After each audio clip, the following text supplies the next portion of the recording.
नमस्कार, आप देख रहे हैं voice of MP news channel. मैं हूं आपके साथ दिव्यानी शर्मा। लोकसभा चुनाव के बीच कांग्रेस से भाजपा में आए फरार भाजपा नेता अक्षय कांति बम को हाईकोर्ट से फिर राहत नहीं मिल सकी। शुक्रवार को अग्रिम जमानत याचिका पर ऑनलाइन सुनवाई हुई, जो अब आगे बढ़ा दी गई है। नई तारीख 29 मई तय की है। इधर एक अन्य कोर्ट में धारा 307 लगाने के खिलाफ अक्षय द्वारा दायर पुनर्विचार याचिका पर सुनवाई बाकी है। दरअसल 17 साल पुराने जमीन विवाद के केस में ट्रायल कोर्ट ने उनके खिलाफ 24 अप्रैल को धारा 307 बढ़ाने के आदेश दिए थे। सुनवाई से गैर हाजिर रहने पर गिरफ्तारी वारंट जारी कर दिया गया था। इसी मामले में अक्षय बम ने 2 अलग अलग अदालतों में याचिकाएं दायर कर रखी है।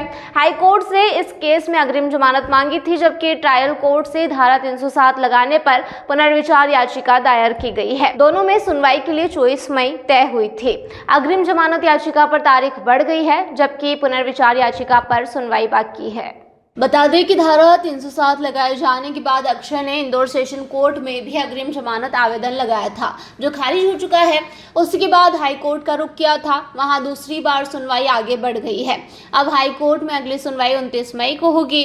आपको बता दें कि 17 साल पुराने केस में अपने ऊपर धारा 307 बढ़ाने जाने को लेकर अक्षय ने चुनौती दी है। इसके लिए ट्रायल कोर्ट में ही पुनर्विचार याचिका दायर कर निवेदन किया है। इस पर ट्रायल कोर्ट में सुनवाई कुछ देर में हो सकती है। 2007 के जमीन विवाद से जुड़े मामले के फरियादी यूनुस पटेल के खेत पर विवाद हुआ था। इसमें फायरिंग, बलवा आदि के आरोप थे।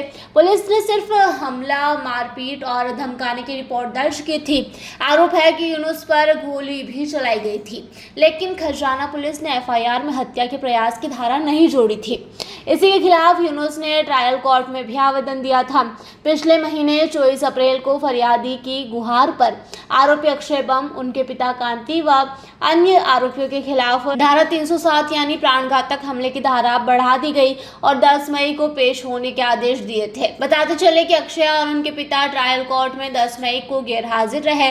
सामाजिक और बीमारी का कारण बताकर दोनों ने हाजिरी माफी मांगी थी। वहीं ट्रायल कोर्ट ने आवेदन खारिज कर गिरफ्तारी वारंट जारी कर दिया।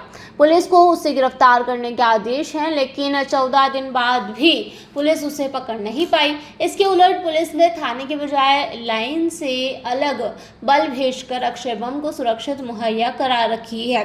इस पर लगातार सवाल उठ रहे हैं। दरअसल अक्षय बम को कांग्रेस ने लोकसभा का टिकट दिया था। वे चुनाव प्रचार भी करते रहे, लेकिन नामांकन के दौरान 24 अप्रैल को उनके खिलाफ धारा 307 बढ़ गई। इसके बाद नाटकीय घटनाक्रम हुआ और अक्षय ने 29 अप्रैल को भाजपा विधायक और मंत्री कैलाश विजयवर्गीय और विधायक रमेश मेंदोला के साथ जाकर चुनाव से अपना नाम वापस ले लिया।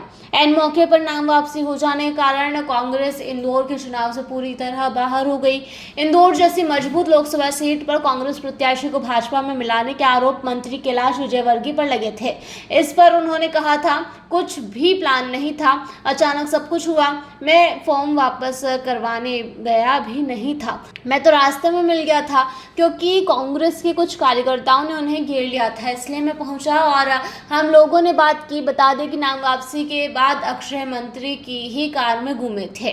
नाम वापसी की जानकारी भी मंत्री विजयवर्गीय और रमेश मेंदोला ने ही सोशल मीडिया पर शेयर की थी। ये था अब तक अपडेट। लगातार ऐसे तमाम जानकारी अपडेट्स के लिए बने रहिए वॉइस ऑफ एमपी के साथ।